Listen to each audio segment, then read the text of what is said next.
शरीर राख हो गया, एक मासूम लड़की की जिंदगी मौत की गिरफ्त में समा गई। साल 2020 ने हमें कई नए मंजर दिखाए हैं और न जाने अभी और क्या क्या देखना बाकी है। लेकिन क्राइम अगेंस्ट वुमेन यानी कि औरतों के खिलाफ होने वाले अपराधों के मंजर आज हमारी जिंदगी में आम से हो गए। कहते हैं कि महाभारत का युद्ध इसलिए हुआ क्योंकि एक महिला की गरिमा को ठेस पहुंचाई गई थी।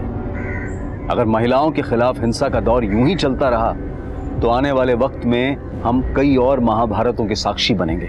आज का ये केस भी एक महिला के साथ हुई अमानवीय हिंसा से जुड़ा है।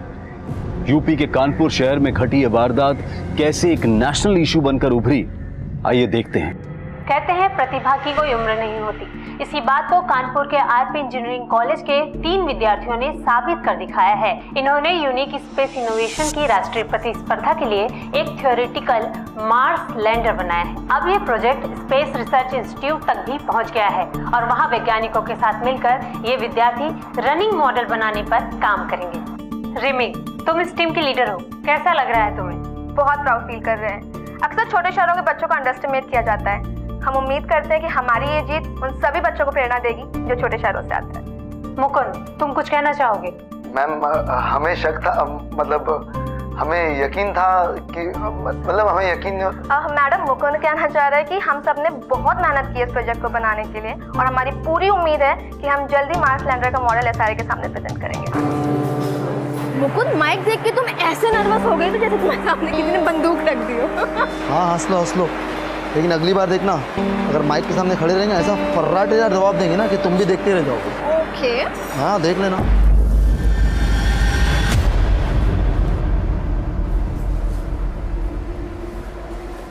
हेलो, तुम ही जाओ, तुम्हारा दोस्त है मेरा थोड़ी। हाय। हाय। नहीं, तो मुकुंद की बात पे ध्यान मत। चलो हमारे साथ बाकी करते। हाँ। रिमी, तुम बिल्कुल फिक्र मत करो। कॉलेज में किसी भी प्रकार के भेदभाव के लिए कोई जगह नहीं है। ओके, मैं किसी न किसी प्रोजेक्ट ग्रुप में नईम के लिए जगह बना लूंगा। Thank you sir. रिमी, एक मिनट। जी सर। मैंने कैंपस प्रोजेक्ट में तुम्हारे नाम के लिए रिकमेंडेशन भेजा था। शाम तक कंफर्मेशन आ जाएगी, हो सकता है कल तक गुड न्यूज मिल जाए। Thank you so much sir. हम सच में आपके बिना ये सब कभी नहीं कर पाते। कोई बात। Thank you. सॉरी, एक्चुअली जल्दी में भूल गया। लोग सही कहते हैं, प्रोफेसर एब्सेंट माइंडेड होते हैं। ओके। क्या बात है रिमी, हमारा आइडिया चोरी करके बड़ा नाम बटोरा जा रहा है। ये क्या बदतमीजी है रघु? अब कितनी बार बताया तुम्हें? वो तुम्हारे अकेले का आइडिया नहीं था, टीम का था। हम एक टीम थे, तुम्हें अलग रास्ता चुनना था, तो उसमें हमने कुछ गलत नहीं किया। और उल्टा वो जो तुम गंदी हरकत करने जा रहे थे रिमी, तू भी कोई दूध की धुली भी नहीं है। लड़की होने का अच्छा फायदा उठाना जानती है तू। तुम कहना क्या चाहते हो? अब बोली बनने का नाटक मत कर। किस किस को नहीं फंसाया तूने अपनी खूबसूरती से? मुकुंद नहीं, यहाँ तक कि प्रोफेसर बासु।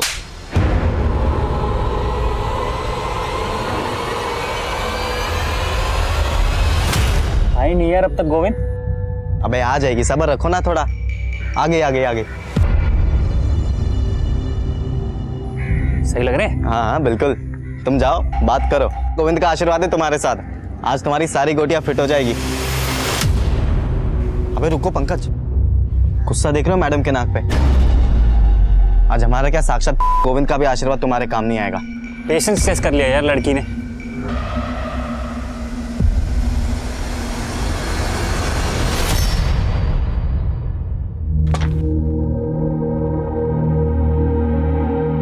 कहाँ जा रही हो डिम्पी दी? घर, और कहाँ? एक ही दिन की तो बात है, कल चलते हैं ना दोनों साथ में। वैसे भी बासु सर ने मेरा कैंपस सिलेक्शन में नाम दिया है, कल तक कंफर्मेशन आ जाएगा, फिर चलेंगे। रिमी, हम अब नहीं रुकने वाले हैं। एक हफ्ते से तो रुके हुए हैं यहाँ पे।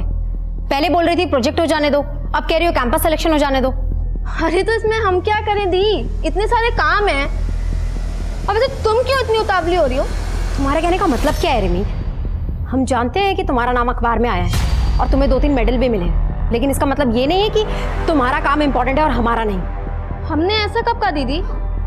तुम्हारा कहने का मतलब तो यही था ना रिमी।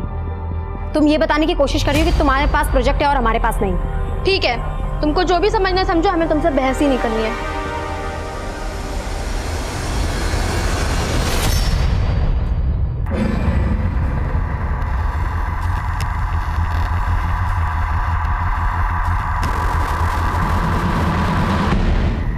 बोला था ना, she will not come. Plan successful. See you at 7:30। Bye.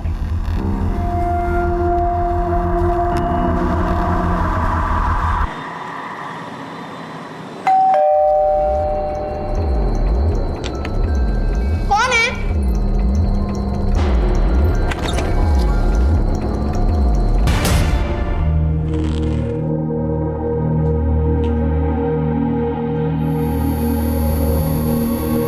ये क्या है? अरे हमने दवाई खा ली है, भूल गई क्या? कल रात को दवाई खाई थी आपने, अभी नहीं खाई है। लीजिए।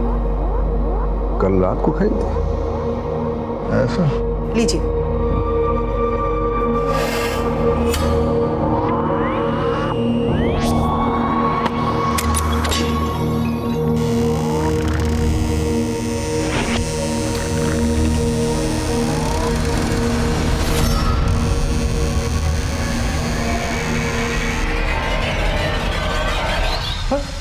अरे डिम्पी, इतनी रात को बेटा?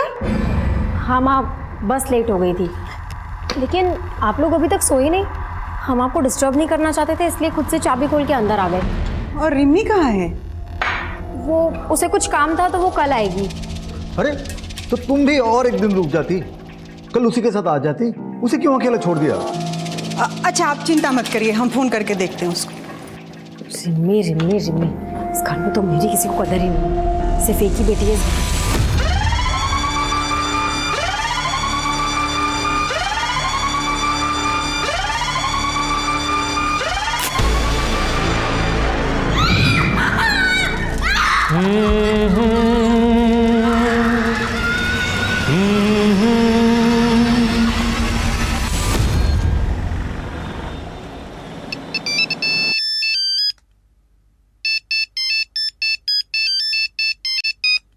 प्रदीप, हेलो।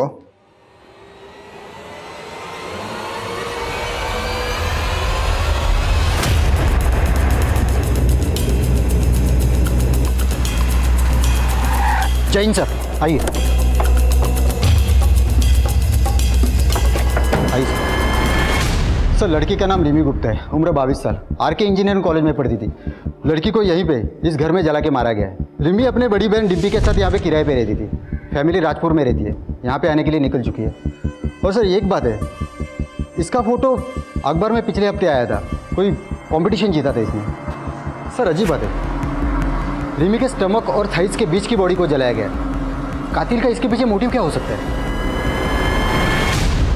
विक्टिम के सर पे पहले बोतल से वार किया गया होगा, शायद रेप भी हुआ, फिर जलाया गया। पॉसिबल है कि रेप को छुपाने के लिए ये सब किया गया। और सर मोबाइल भी नहीं मिला। अशोक जी। जी सर। कुछ मिला? नहीं सर, बड़ी अजीब बात है सर, ना ही दरवाजे पे ना ही कहीं और घर पे कहीं एक भी फिंगरप्रिंट नहीं मिला है। किलर बहुत शातिर है। हाँ सर, लगता है बहुत ही सावधानी से उसने सारे फिंगरप्रिंट साफ कर दिए।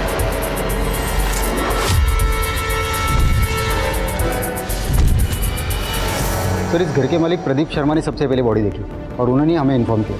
आज सुबह जब हम सैर के लिए निकल रहे थे तभी हमने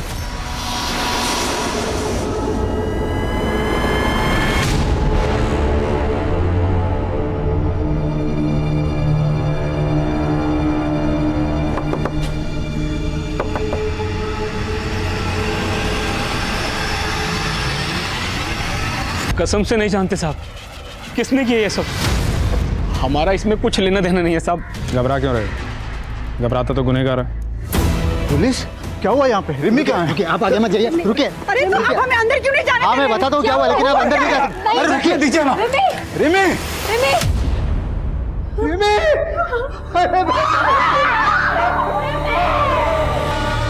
मम्मी मैं बहुत लकी हूँ जो आप मुझे मिले। सर डिम्पी ने बताया रिमी का फ़ोन और लैपटॉप दोनों गायब है। और एक अजीब बात, कबर्ड पूरा खाली है, रिमी के सारे कपड़े गायब है। कपड़े? लैपटॉप और फोन गायब हो सकता है, पर कपड़े कोई क्यों चुराएगा? सर पिछले 4 सालों से मेरी दोनों बच्चियां यही कानपुर में रहती है, पर न कभी उनके कॉलेज से न मकान मालिक से कोई शिकायत नहीं आई। और हमारी रिमी तो बड़ी होनहार लड़की थी। डिम्पी, तुम रिमी के साथ रहती थी, किसी पे कोई शक, कभी कुछ हुआ हो आजकल या पहले? हाँ सर, 2 लड़के थे, वो कर सकते हैं ऐसा काम। कौन लड़के? पंकज और गोविंद, वो हमारे पीछे पड़े रहते थे। तकरीबन 1 साल पहले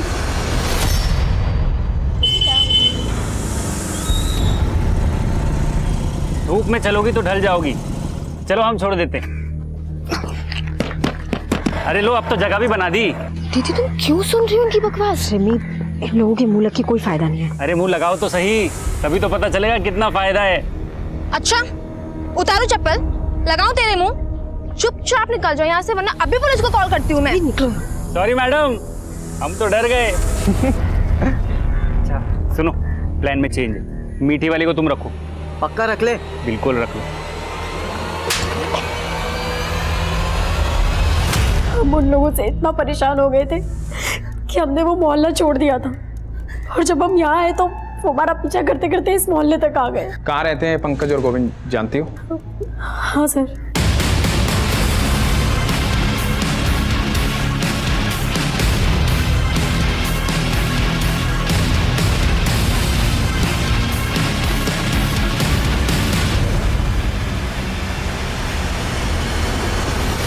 सर, पंकज और गोविंद कुछ देर पहले अपना मकान खाली करके चले गए, लेकिन उनके कोचिंग इंस्टीट्यूट का पता चला है। यहाँ से उनका नेटिव एड्रेस भी पता चला है। कानपुर लखनऊ हाईवे पे उनका गाँव है सर। दोनों को घर से उठा लो और विक्टिम के दोस्तों से पूछताछ करो। सर ये सब कौन कर सकता है, इसके बारे में तो कुछ नहीं पता। और हमें तो अब तक यकीन नहीं हो रहा कि रिमी हमारे बीच में नहीं है। रिमी जैसी ब्राइट स्टूडेंट मैंने आज तक नहीं देखी। इतनी अच्छी बच्ची के साथ कोई इतना बुरा कैसे कर सकता है? हमें तो कुछ समझ में नहीं आ रहा। सर, रिमी गुप्ता का फोन 2 घंटे पहले कुछ देर के लिए ऑन हुआ था, पर सर अजीब बात यह है कि लोकेशन उसी एरिया का है जहां पर वो रहती थी। क्या? एक काम करो, रिमी के फोन को सर्विलांस पे रखो, जो भी इंफॉर्मेशन आए अपडेट करो। यस सर, रिमी की पोस्टमार्टम रिपोर्ट, उसका रेप हुआ था।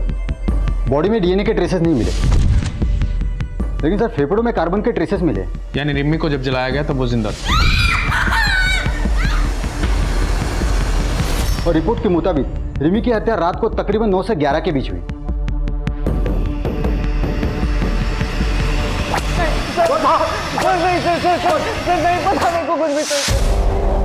बोलो। सर मेरा उस लड़की से कोई लेना देना नहीं था, वो तो पंकज ही उसके पीछे पड़ा था। वो शाम को उसके घर पे भी गया था। सर आप उसी से पूछ लीजिए। आगे एक सवाल का जवाब नहीं देंगे। हमें यहाँ लाके ठीक नहीं किए। नौकरी जाएगी आपकी और इस हवलदार की भी। चाचा बड़े नेता हैं हमारे, आने दो उनको। वो फटकार मिलेगी, वो फटकार मिलेगी। चाचा और भतीजा नालायक, सच बोल। नहीं तो चाचा यहाँ नहीं अस्पताल में मिलने आएंगे। हम तुमको बहुत पसंद करते हैं रिमी, आई लव यू। पर हम नहीं करते। इतनी सी बात समझ क्यों नहीं आती तुमको? अब तक हम तुमको जितना परेशान किए ना, उन सबके लिए सॉरी। अगर तुम चाहते हो ना हम तुम्हें सच में माफ कर दें, तो हमको स्टॉक करना बंद कर दो बस। चलो जाओ। इसके बाद हम वहाँ से वापस आ गए। हमें नहीं पता फिर वहाँ क्या हुआ। चाचा के भतीजे। बोल, तुम दोनों ने मारा उसे, बोल। नहीं साहब, हमें कुछ नहीं पता साहब। ऐसे नहीं बोलने का।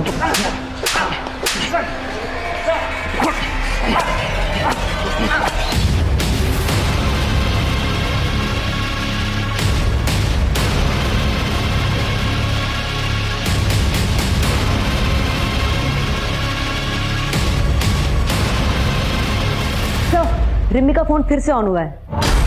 चलो।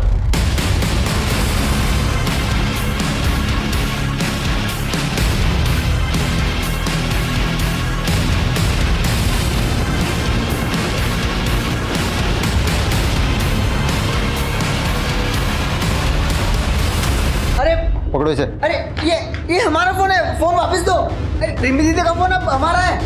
अरे मेरा फोन है। पापा इन्होंने मेरा फोन ले लिया है, आप इनको बोलो ना। ये मेरा बेटा दिमाग से थोड़ा कमजोर है, प्लीज इसे छोड़ दीजिए। ये रिमी का फोन आपके बेटे के पास कैसे आया? सर आदित्य को मोबाइल फोन चोरी करके इकट्ठा करने की आदत थी, और उस दिन पापा पापा रिम्मी दीदी रिम्मी दीदी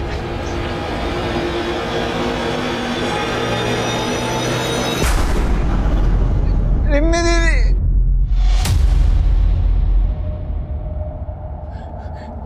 आदित्य बेटा तू घर जा। हाँ तू घर जा, बाहर मत निकलना। घर जा, जा शाबाश, घर जा। आदित्य, आप रिम्मी को जानते हो? रिम्मी दीदी? हाँ रिम्मी दीदी। क्या किया आपने उनके साथ?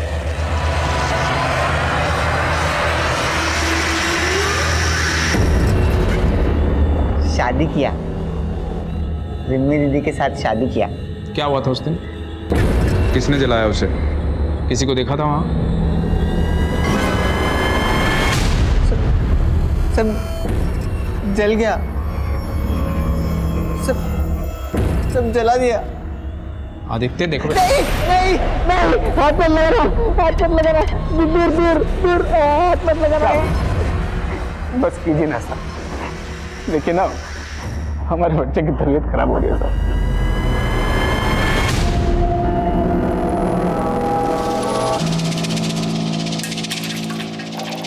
सर, आदित्य के पास हमें जितने भी मोबाइल मिले सब चोरी के थे। उसके पड़ोसी ने बताया कि पिछले 5 सालों में उनके घरों से कई मोबाइल चोरी हो गए।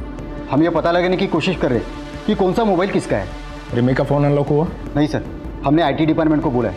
सर, आदित्य का फ़ोन स्कैन किया हमने, उसमें रिमी और डिम्पी के कई सारे फोटोज और वीडियोज़ है जो चुपके से ली गई है।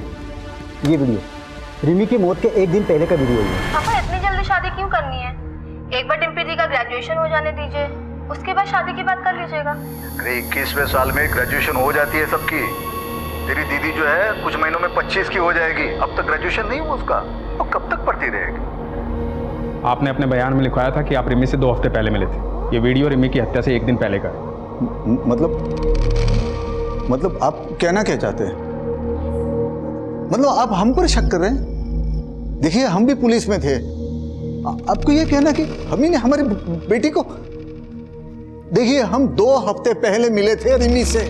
झूठ मत बोलिए इंद्रजीत जी, सबूत है हमारे पास। तो क्या सबूत है? ये क्या सबूत दिखा रहे हैं? हम जो बोल, हम झूठ बोल रहे हैं क्या? बताइए। 1 मिनट सर, हमारे पापा अल्जाइमर के पेशेंट हैं, वो अक्सर चीज़ों को भूल जाते हैं। अरे हमने दवाई खा ली है, भूल गई क्या? कल रात को दवाई खाई थी आपने, अभी नहीं खाई है। इसी बीमारी के चलते पुलिस डिपार्टमेंट ने उन्हें जल्दी रिटायर करा था। वो झूठ नहीं बोल रहे, वो इस घटना को भूल चुके हैं। ठीक है। इंद्रजीत, आदित्य और प्रदीप और वो दोनों लड़के गोविंद और पंकज, इन सब के काले चिट्ठे निकालो। कातिल इनमें से कोई है। सब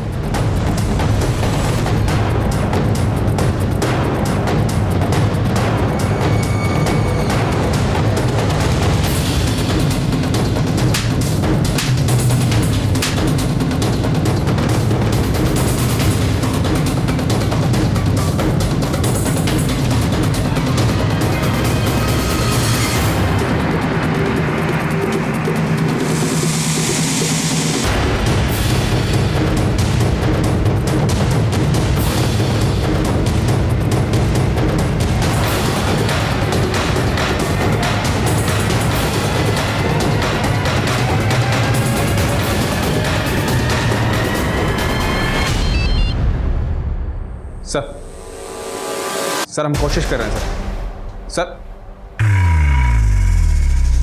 क्या हुआ सर? छुट्टी पे जा रहा हूं। 6 महीने तक रिमी गुप्ता का केस अखबारों की सुर्खियां बटोरता रहा, लेकिन पुलिस कातिल तक नहीं पहुंच पाई। अब पुलिस की क्षमता पर सवाल उठने लगे थे। हालात की गंभीरता को देखते हुए सीनियर ऑफिसर्स ने इस केस को एक स्पेशल इन्वेस्टिगेटिंग डिपार्टमेंट को सौंपने का फैसला लिया। पहली टीम के मुताबिक रिमी घर में अकेली थी और उसके सर पर किसी ने बियर की बॉटल। अगर ये केस हमें पहले ही मिल जाता तो शायद कुछ हाथ भी लगता। अभी तो वक्त भी बहुत हो चुका है सर। आई थिंक कोई भी कॉन्क्लूसिव एविडेंस मिलना बहुत मुश्किल होगा। हाँ ना धीरज, 6 महीने गुजर चुके हैं और हमारे सामने सस्पेक्ट की लंबी लिस्ट है। काम मुश्किल जरूर है पर नामुमकिन है। सर रिमी के पिता खुद एक रिटायर्ड पुलिस ऑफिसर और सस्पेक्ट लिस्ट में है। आपको क्या लगता है सर, क्या एक पिता अपनी बेटी को? हमने ऐसे कितने केसेस देखे हैं जहाँ पे रिश्तों की मर्यादा को लांघा गया है। और सबसे इंपॉर्टेंट बात, फॉरेंसिक और क्राइम सीन से कोई फिंगरप्रिंट्स नहीं मिले। मतलब कातिल जो भी है वो हमारी तहकीकात के तरीकों से अच्छी तरह से वाकिफ है, तो मुमकिन है कातिल पुलिस वाला। और सर दूसरा सस्पेक्ट आदित्य गुप्ता, मकान मालिक प्रदीप का बेटा। और प्रदीप के मुताबिक उसका बेटा आदित्य स्टेबल है। रिमी का फोन आदित्य के पास मिला, राइट? Right sir. और हमारे मेन सस्पेक्ट्स हैं पंकज और गोविंद। हो सकता है सर इन्हीं सस्पेक्ट्स में से कोई कातिल हो। नीरज, इस केस में हमें कई फ्रंट पर एक साथ काम करना होगा। प्रतिमा सर, रिमी जहाँ रहती थी तुम उस मोहल्ले में सेटल हो जाओ, बिल्कुल एक नॉर्मल लड़की की तरह।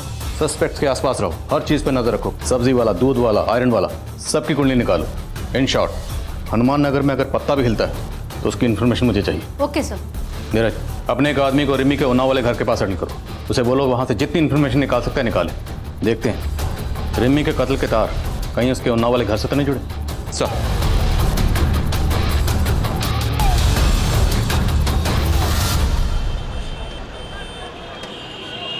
एक पिता अपनी बेटी को सपनों की ऊंची उड़ान उड़ता हुआ देखना चाहता था, लेकिन आज उसकी तस्वीर के सामने बेबस और लाचार खड़ा हुआ है। कभी खुद पुलिस डिपार्टमेंट का हिस्सा रहे इंद्रजीत गुप्ता आज अपनी बेटी को ही न्याय दिलाने के लिए दर दर भटक रहे हैं।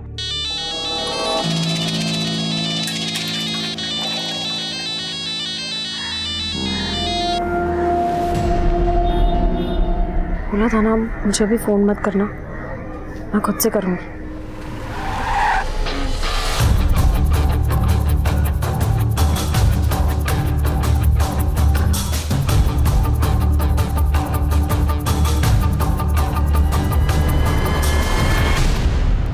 सर हम कौन सी नई बात बताए अब आपको? जो कुछ भी हमें मालूम था सब तो बता दिया। फिर भी कोई ऐसी बात जो आप लोग बताना भूल गए हो? कुछ भी, कोई भी छोटी बड़ी बात रिमी से जुड़ी हुई? सर, आदित्य हमारे लैंडलॉर्ड का बेटा अक्सर अजीब हरकतें किया करता था। पहले हमने इस बारे में कभी ध्यान से सोचा नहीं, लेकिन अब सोचते हैं तो लगता है कि अब क्या लगता है? ऐसा लगता है कि रिमी के लिए उसके अंदर एक जुनून और एक दीवानापन था। अरे डिम्पी, तू कब आई कॉलेज से? रिमी कहाँ है? ये लोग कौन? हमारे पापा अल्जाइमर के पेशेंट हैं, वो अक्सर चीज़ों को भूल जाते हैं।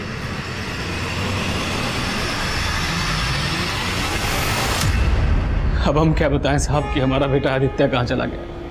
पुलिस में भी कंप्लेन लिखवाई है, लेकिन पुलिस भी उसको ढूंढ नहीं पा रही। चला गया मतलब?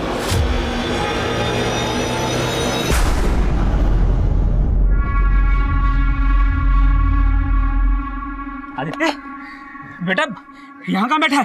अरे मैं तुझे पागलों की तरह कहाँ ढूंढ रहा हूँ। चल चल घर चल। नहीं, हमको घर नहीं आना। क्यों, क्या हुआ? हमको डर लगता है। ओह, हम भी जल गए तो? नहीं, हम नहीं आएंगे। नहीं नहीं नहीं नहीं, कुछ नहीं, मैं हूं ना, मैं हूं। नहीं कुछ नहीं, नहीं, हमको नहीं आना, हमको घर नहीं आना। नहीं, हमको घर नहीं आना। नहीं आदित्य, पता नहीं साहब, पूरा 1 महीना हो गया, पता नहीं किस हालत में होगा मेरा बच्चा। कहीं ऐसा तो नहीं कि प्रदीप ने खुद ही अपने बेटे आदित्य को कहीं छुपा दिया ताकि हमसे बचा सके उसे? ऐसा लगता तो नहीं है सर। 1 महीने पहले पुलिस कंप्लेन दर्ज करवाई थी उसने। आदित्य के पीछे खबरें को लगाओ। जी सर, मैंने इंद्रजीत की फैमिली के सभी मेंबर्स की कॉल डिटेल्स निकालने के लिए भी कह दिया। हो सकता है सर कोई पारिवारिक दुश्मनी का मामला हो, जवान लड़की थी, कोई प्यार व्यार का चक्कर हो।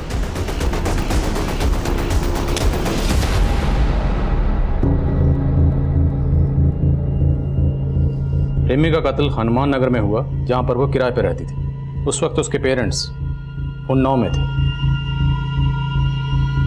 रिमी एक कॉलेज स्टूडेंट थी और आजकल के बच्चे अपनी पर्सनल बातें अपने फैमिली मेम्बर्स की बजाय अपने फ्रेंड्स से ज़्यादा शेयर करते हैं। लेकिन पिछली टीम ने ना तो रिमी के किसी दोस्त के बारे में, ना टीचर के बारे में और ना ही कॉलेज के बारे में कोई इन्फॉर्मेशन नहीं दी। और मुझे लगता है कि तहकीकात का सबसे बड़ा लूप होल यही है।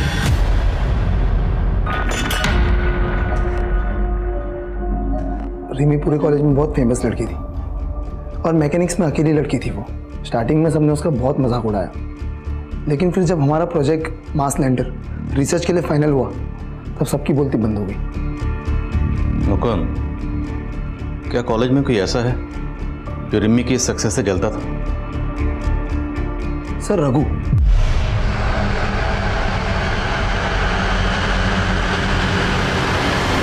रघु रिमी से बहुत नाराज था। पहले वो भी हमारी टीम में था। मुकुंद, रघु हमें धोखा दे रहा है। उसने प्रोजेक्ट सबमिट भी कर दिया लेकिन हमारा नाम ही नहीं दिया है। व्हाट? हाँ सर, हमने तुरंत एचओडी को कंप्लेंट कर दी। फिर उसके बाद हमारे मेल्स और रिसर्च दिखाए उनको। टीचर्स ने तो हमारे ग्रुप से निकाला और फिर सस्पेंड कर दिया। सर, रघु काफ़ी गुस्से लड़का है। जब हमारी टीम को फर्स्ट प्राइज मिला वो भौंकला गया और उसने रिमी को धमकी भी दी। इसका बदला हम जरूर लेंगे। बहुत जले, अब तुमको भी जलाएंगे। पहले तुम्हारे गुरूर को तोड़ेंगे और फिर तुम्हें। तो ये बात तुमने पुलिस को क्यों नहीं बताई?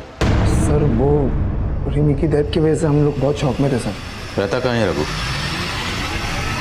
माना कि हम रिमी से गुस्सा थे, हमने उसे धमकाया भी था, लेकिन हमारा यकीन कीजिए सर, हमने रिमी को नहीं मारा। सिर्फ धमकाया?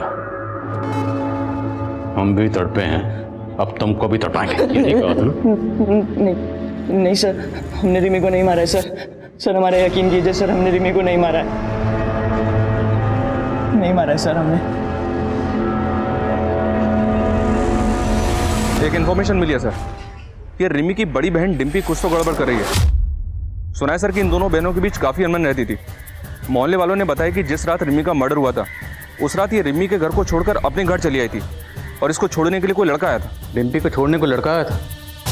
ये खबर पक्की है? जी सर, मैंने 2-3 पड़ोसी से कंफर्म किया है। उनका कहना है कि उन्होंने खुद अपनी आंखों से देखा था।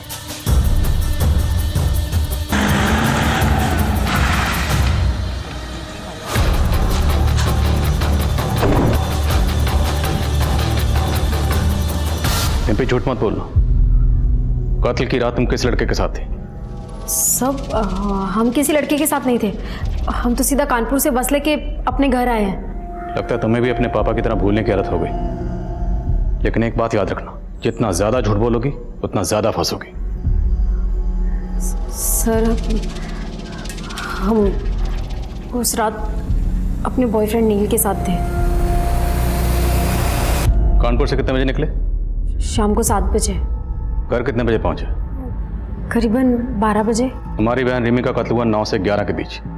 इस बीच कहाँ थे? वो नील का जन्मदिन था, हम उसी के साथ थे। सर, उस रात हमारा जन्मदिन था तो मैंने और डिम्पी ने डिसाइड किया कि हम दोनों मेरे घर पर कुछ टाइम स्पेंड करेंगे और उसके बाद मैं अपनी गाड़ी से डिम्पी को उसके घर उन्नाव छोड़ दूंगा। इस नील के कॉल रिकॉर्ड्स निकलो, देखते हैं इसकी बात में कितनी सच्चाई है। सर, क्या आपको लगता है कि रिमी की मौत की जिम्मेदार उसकी बहन डिम्पी है? खून के रिश्ते कितने भी गहरे क्यों ना हो, लेकिन नफरत और जलन किया किसी भी रिश्ते को जलाकर खाक कर देती। डिम्पी ने हमारे सामने आदित्य का नाम दिया। हो सकता है उसने खुद से और अपने बॉयफ्रेंड नील से ध्यान हटाने के लिए किया। तो रिमी की मौत की वजह डिम्पी की जलन है, बात कुछ और है। पंकज और गोविंद पिछली टीम के ये प्राइम सस्पेक्ट थे, लेकिन इन दोनों का नाम भी डिम्पी ने लिया था। उठाओ इन दोनों। तुम्हारी वजह से मैं यहाँ बार बार लाया जा रहा है। हमें भी पता है तुम हमें दोस्त दोस्त बोल कर ना हमारे आगे पीछे काहे घूमते हो, समझे?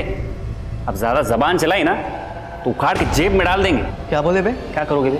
अबे एक तो गलती तुम करो, सदा हम भुगते हैं। हाँ, सब तुम्हारे।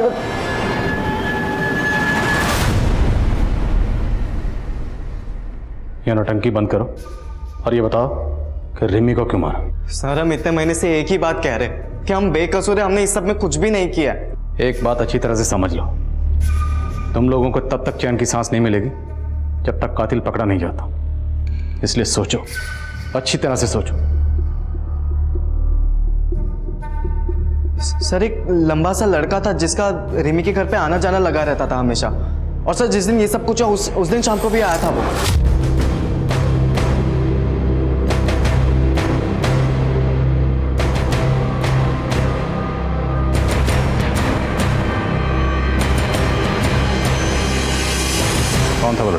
सर हमें पता नहीं, लेकिन हमने ये बात पहले भी पुलिस को बताई थी, लेकिन किसी ने हमारी बात ही नहीं सुनी। स्केच बनवा सकते उसका? नहीं सर, मैं उसकी स्केच नहीं बनवा सकता। मैं उससे काफ़ी दूरी पे खड़ा था और उसका पीठ था मेरी तरफ, लेकिन सर वो लंबा था और उसके पास एक AKS ब्रांड की बाइक थी।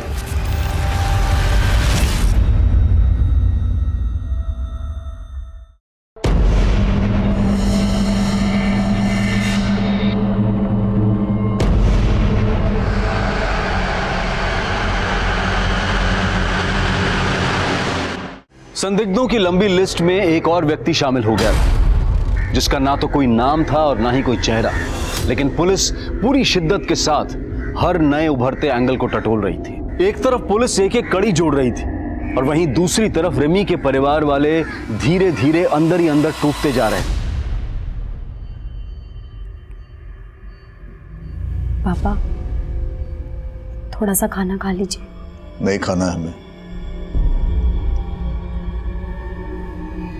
तुम अगर रिमी को अकेला नहीं छोड़ के आती तो आज ये सब कुछ नहीं होता,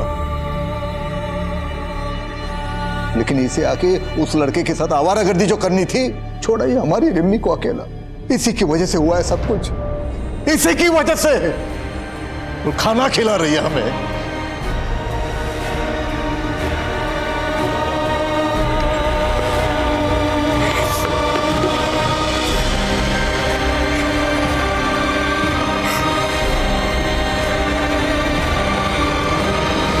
डम डेटा से कंफर्म हो गया, रिमी का जिस रात को कत्ल हुआ उसी रात रिमी के मोहल्ले में नईम सरफराज नाम के लड़के का फोन एक्टिव था। नईम सरफराज ये रिमी का दोस्त है ना? हाँ सर, हम उस शाम रिमी के घर गए थे, उसे कॉन्ग्रेचुलेशन कहने, उसका कैंपस सिलेक्शन जो हो गया था। रिमी के तो और भी बहुत दोस्त थे, तो सिर्फ तू ही क्यों गया? सर हम और रिमी एक दूसरे से बहुत प्यार करते थे। नईम, क्या हुआ? मिठाई लाए हो? क्या बात है? किसी मिठाई की शॉप में पार्ट टाइम जॉब कर ली है? बताते हैं, पहले अंदर तो आने दो। अरे अब बताओ भी। सबसे पहले तो ये मुंह मीठा करो। बात ये है, जो हमारी मोहतरमा है मिस रिमी गुप्ता, उनका कैंपस सिलेक्शन हो गया है, वो भी एक मल्टीनेशनल कार मैन्युफैक्चरिंग कंपनी में। क्या? Oh my God, I'm so happy.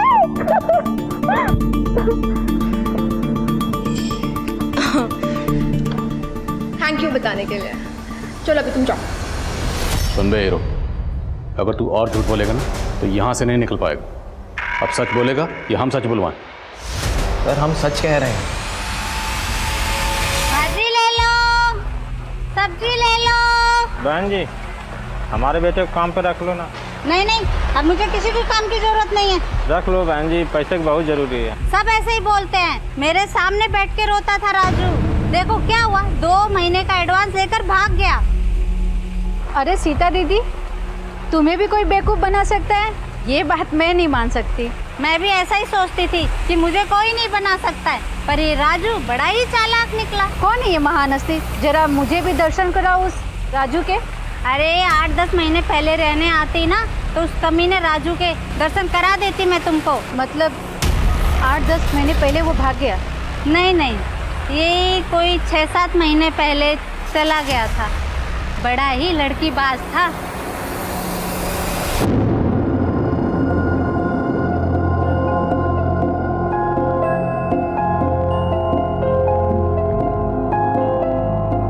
ए राजू, कहाँ जा रहा है? काम नहीं करना?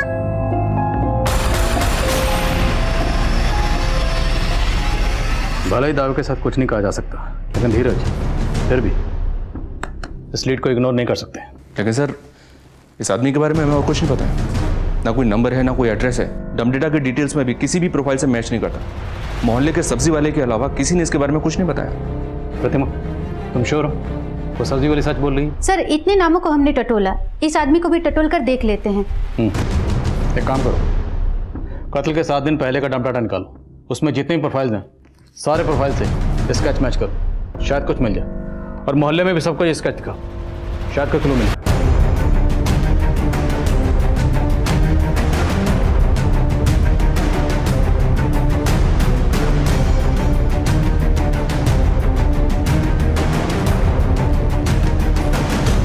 सर, राजू से मिलता जुलता एक आदमी मुंबई के सीसीटीवी में चोरी करता हुआ कैप्चर हुआ है। मुंबई पुलिस ने इसके साथी को तो पकड़ा, पर यह भाग गया। मुमकिन है यही शख्स रिमी का कातिल हो। हमें मुंबई चलना होगा। ये उस चोरी का सीसीटीवी फुटेज बहुत ही ग्रेनी है, पर शायद आपके काम आ जाए। और एक बात, आप जिसे राजू कह रहे हैं उसका असली नाम योगेंद्र है। उसी का साथी गौतम ने हमें खुद बताया। हम गोरखपुर के रहने वाले हैं साहब, और योगेंद्र हमसे कुछ महीनों पहले कानपुर के स्टेशन पे मिला था। और योगेंद्र बालीपुरवा देवरिया का रहने वाला है, और उसी के आसपास हमारा गांव भी पड़ता है, तो इसी बात पे दोस्ती हो गई। और योगेंद्र ही हमको मुंबई लाया था, चोरी का प्लान बनाया था। खुद तो पूरा माल लेके फरार हो गया और हम फंस गए यहाँ। बालीपुरवा में कहाँ रहता है? एड्रेस मालूम है उसका? नहीं साहब, ना हमने कभी पूछा और ना कभी उसने बताया। सर यहाँ बालीपुरा में पता किया तो पता चला कि स्केच में मिले हुए आदमी का नाम व्यास साहू है, लेकिन इसने 3 साल पहले इस गांव को छोड़ दिया था। इसकी स्टोरी काफ़ी इंटरेस्टिंग है सर। कहते हैं व्यास एक नाजायज़ औलाद है, और इसी वजह से इसका बाप इसकी माँ को बहुत पीटता था। व्यास ने बचपन में ही अपराध की दुनिया में कदम रख दिया था। लेकिन सर, व्यास की माँ मालती का कहना है कि वो पिछले कई सालों से इसके टच में नहीं है। व्यास की माँ मालती का कॉल रिकॉर्ड्स निकलवाओ और उसका फ़ोन सर्विलेंस पे डालो। हो सकता है वो हमसे झूठ बोल रही है। Okay sir.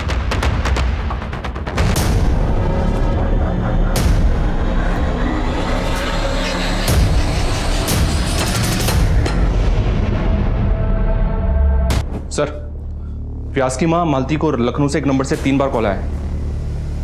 ये खबर पढ़ो। 2 दिन पहले लखनऊ में स्वाति नाम की लड़की का रेप किया गया, बिल्कुल वैसे ही जैसे रिमी का हुआ। पहले रेप, फिर जलाया गया, और जलाने के बाद रेपिस्ट लड़की के कपड़े अपने साथ में ले गए। यानी कि योगेंद्र उर्फ राजू उर्फ व्यास शायद इस वक्त लखनऊ में? करेक्ट। लखनऊ पुलिस से कांटेक्ट करो, इससे पहले वो वहाँ से फरार हो। हमें से पकड़ना। सर, जिस नंबर से व्यास की माँ को कॉल आ रहे थे वो आपके एरिया में ही एक्टिव है। व्यास साहू आपके आसपास ही है।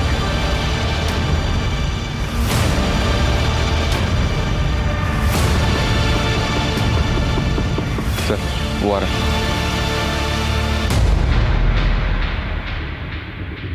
है। रुक, इधर आ। अरे आना। रुक।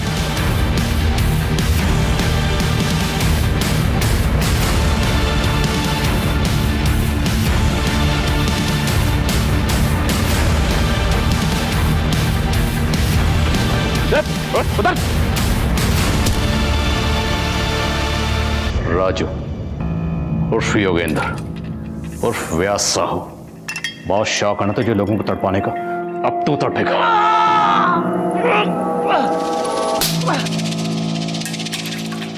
क्या बिगाड़ा था उन लड़के ने तेरा? क्यों मारा उन्हें? पता नहीं साहब, हमको मजा आता था। हम सोचे कि सब लोग अपने मन का करते हैं तो हम भी करेंगे, इसीलिए किया सब। रिमी, उसे क्यों मारा और कैसे मारा? वो पसंद आ गई थी साहब हमको। एक दिन हम उस लड़की के घर के बाहर खड़े थे, हमने देखा कि उसकी बहन सामान लेके बाहर जा रही है, तो चले गए साहब उसके घर में। कौन है? पुलिस तहकीकात कर रही थी साहब।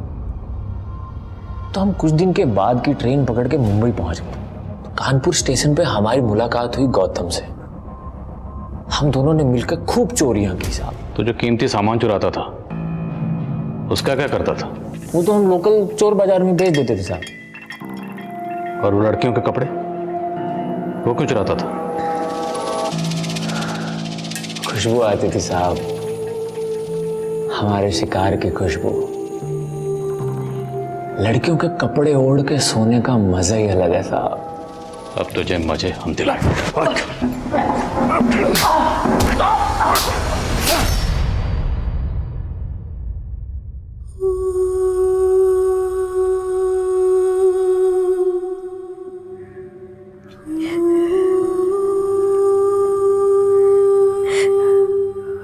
रीमा, माफ कर दीजिए पापा।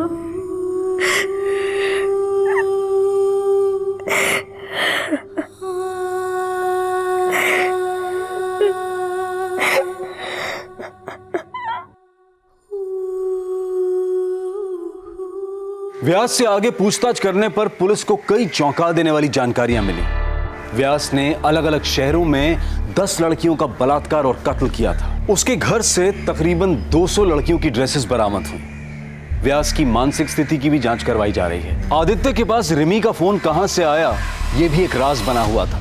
पुलिस का अनुमान था कि शायद भागते वक्त कातिल के हाथों से फोन गिर गया होगा और आदित्य ने आदतवश उसे उठा लिया होगा। रिमी जैसी होनहार लड़की के साथ जो हुआ वो काफी अफसोसजनक है। एक समाज की प्रगति काफी हद तक इस बात पर निर्भर करती है कि उस समाज की महिलाएं कितनी सुरक्षित हैं, और महिलाओं को एक महफूज माहौल मुहैया कराना समाज का दायित्व है। अगर आज के दौर की बात करें तो CCTV cameras, alert security staff और डे नाइट पेट्रोलिंग, ये सभी चीजें क्राइम अगेंस्ट वुमेन पर काबू पाने के लिए बहुत ही असरदार साबित हो सकती हैं। हर राज्य, हर जिले, हर गांव, हर शहर की पुलिस को इन मुद्दों पर ध्यान देना चाहिए ताकि हमारे देश की महिलाएं डर और दहशत के माहौल से परे आत्मविश्वास की जिंदगी जी पाएं। अब मैं अनूप सोनी आपसे विदा लेता हूं। फिर मुलाकात होगी क्राइम पेट्रोल सतर्क में एक और नए केस के साथ। तब तक अपना और अपने परिवार का ख्याल रखें, सतर्क रहें, सुरक्षित रहें और देखते रहें क्राइम पेट्रोल सतर्क। जय हिंद।